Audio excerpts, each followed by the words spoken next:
Libra, Sun, Moon, Rising, or Venus sign. Welcome po sa aking channel. No? This is a weekly reading or pwede din na timeless reading. Kunin lamang yung mga magre-resonate sa inyo o iba-iba ito na tao, pangyayari, sitwasyon. So, yung iba hindi ito magre-resonate. No? So, kunin natin yung energy mo. Libra. Tumatalon. Excuse me.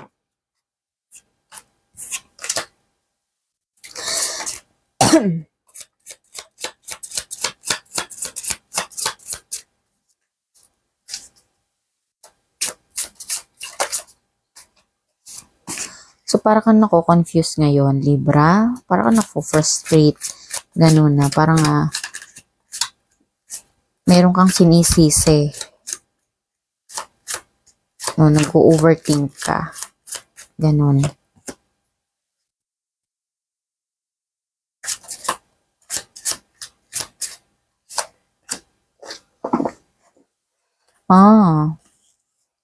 Nag-overthink ka, para ka nako-confuse, no? Kasi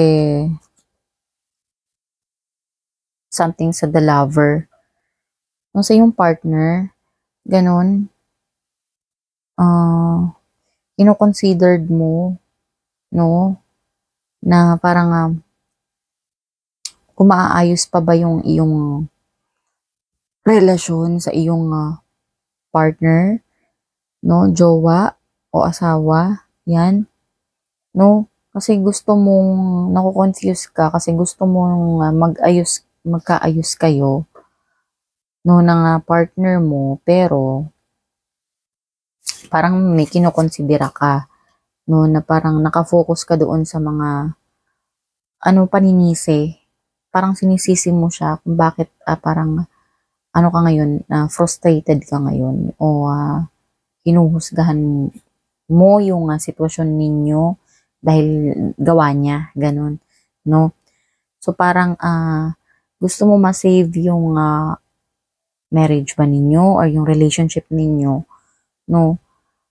Pero parang nakafocus ka sa sa paninisi, sa galit mo, sa selos ba yan, something ganun, no? And parang lagi na kayong nag-aaway ng partner mo, ganun, may conflict na kayo, yun, no? Aside sa naku-confuse ka, Libra,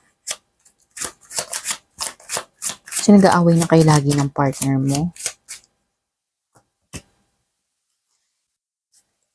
And siguro isa sa issue nun is parang wala naman ako nakikitang third party dito, Libra, no?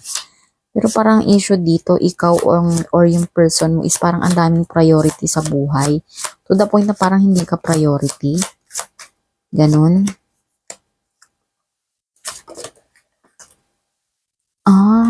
Okay. Okay, so nako-confuse ka regarding sa iyong partner, no? Na nakakaisip ka ng hindi maganda kung isi-save mo pa ba yung inyong relationship, no? Or hindi na, no? Kung meron pa bang dapat isalba, ganon, no? Kasi nag-aaway na kayo lagi ng partner mo kasi ikaw or yung person mo is parang ang daming priority sa buhay.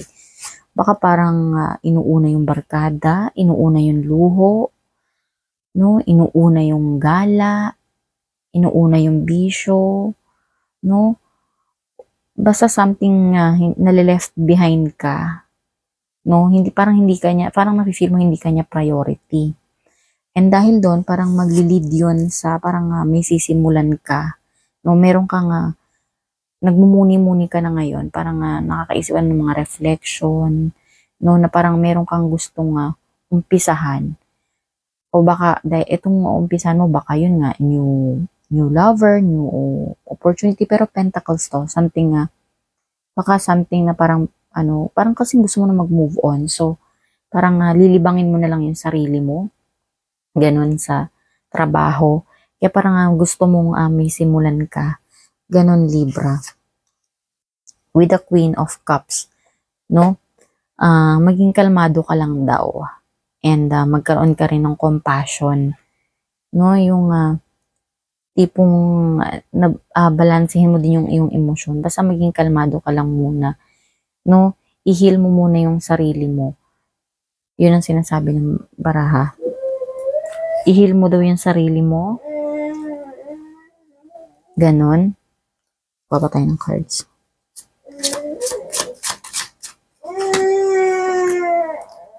So, ingat ka lang kasi baka mamaya, alam mo yun, baka meron ka nga behavior or baka toxic ka rin dun sa person mo. Baka ikaw din yung nag-iisip, Libra, no, ng parang lahat ng sisi is nandoon sa partner mo. Baka alam mo yun, na yung tipong lagi na lang kayong nag-aaway or lagi mo siyang sinisisi sa mga hindi niya ba nagawa or sa mga nagawa niya. Ganun. To the point na baka mamaya tong person mo is na rin, no, alam mo yun, matempt na rin na parang bumitaw sa'yo. Ganun, Libra. So, kuha tayo ng messages mo pa.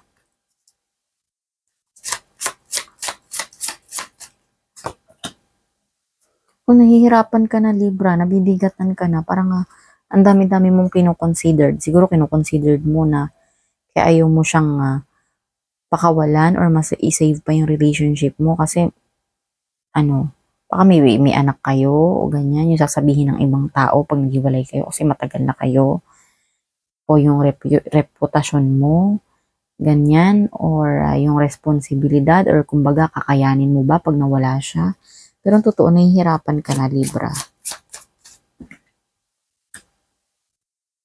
Oh, page na naman. May pagsisimula talaga. No? Alam mo, meron kang sisimulan, no? Parang, alam mo, Libra, parang, may new love dito, oh. Parang, baka maghiwalay kayo nitong person mo, tapos magkakaroon ka rin ng bagong jowa or partner. Ganun. No? So, basta, hindi siguro talaga siya para sa'yo, Libra. No? So, yun yung sabi dito ng cards. No? Kasi nakikita mo to, parang may nag-o-offer sa'yo or may nakaabang siguro sa'yo. Or may nagpaparamdam, no, na new love. So, baka ito, mag-entertain ka ng, mag-entertain ka ng bagong darating sa buhay mo ng lover. Ganun. Aside sa may sisimulan ka na parang business ba yun? Basta something financial. So, pa tayo ng energy mo.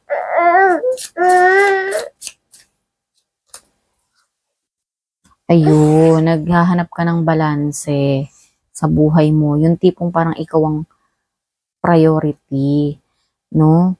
Ay yung tipong yung makakasama mo talaga, no? Yung marunong magdesisyon sa buhay, ganun, no? Naghahanap ka ng balanse, Libra, no? Nakuha pa tayo ng energy. Yun, tumalon. Libra, parang parang makikipaghiwalay ka sa kanya or meron kang aalisan na sitwasyon, no? Pero yung aalisan mo na sitwasyon or tao ba yan is magiging kalmado ka, parang pinag-isipan mo mabuti. Tapos ikinonsidera mo talaga yung mga pangyayari, no? Parang naging balanse ka. Siguro kaya ka merong Queen of Cups dito kasi Queen of Cups dito is marunong ka na. Kumbaga natuto ka sa relasyon ninyo, ganyan. Or something na parang ang dami mong kinonsidera na parang pinagana mo yung intuition mo na parang ito na talaga yung tamang desisyon o yung tamang panahon para alisan yung taong to or iwanan yung taong to o yung sitwasyon na yon. Kasi tingnan mo, umalis ka nang nakikita mo yung tubig. No, kalmado yung tubig. Ikaw yung tao. No, umalis ka, sumakay ka ng bangka, no? Nang kalmado yung tubig, no?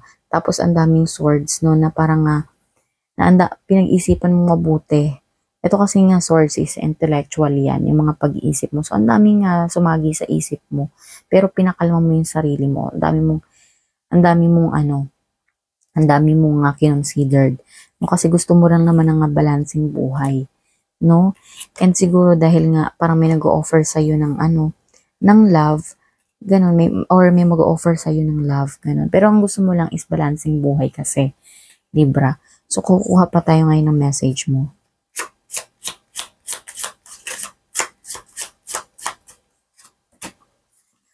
O si Libra, ikaw na daw ngayon ay Queen of Pentacles, no?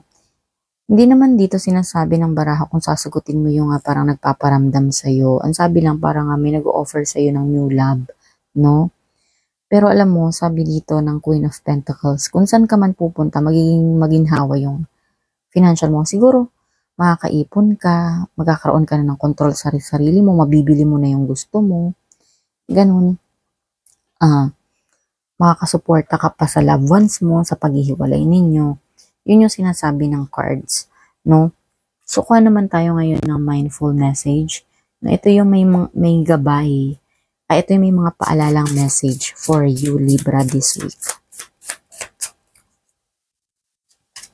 No?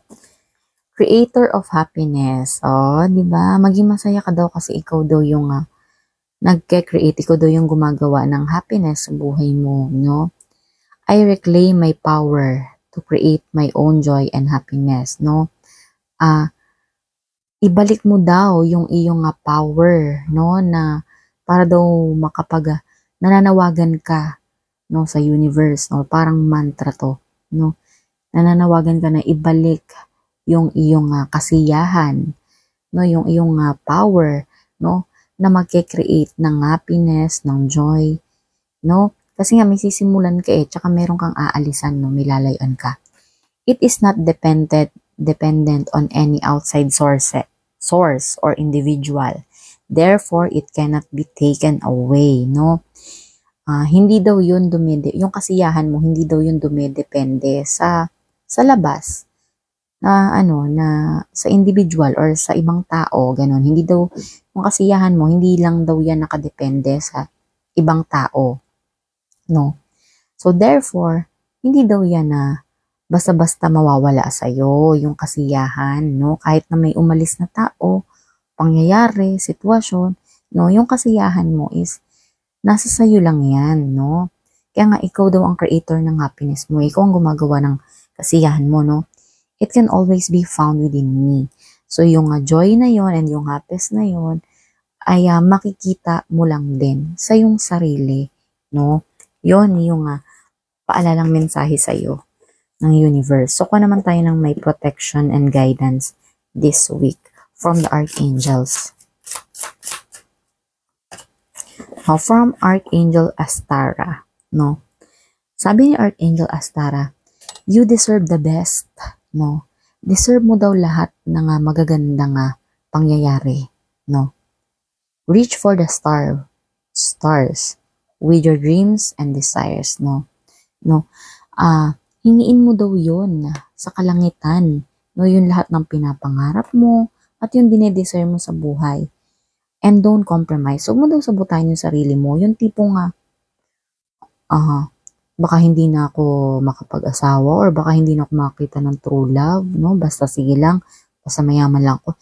Hindi ganun. Huwag mo daw sabotahin yung sarili mo kasi humihingi ka nga sa stars. Kumbaga, humihingi ka na magkaroon ka ng love life or ng magandang buhay, no? Pero ang emotion mo is 50-50 ka kung darating yun, no? So, huwag mo sabotahin yung sarili mo. Yun ang sabi sa ni Archangel Astara. So, kung nagustuhan mo tong reading na to, Libra, please consider subscribing to my channel and liking this video. Thank you.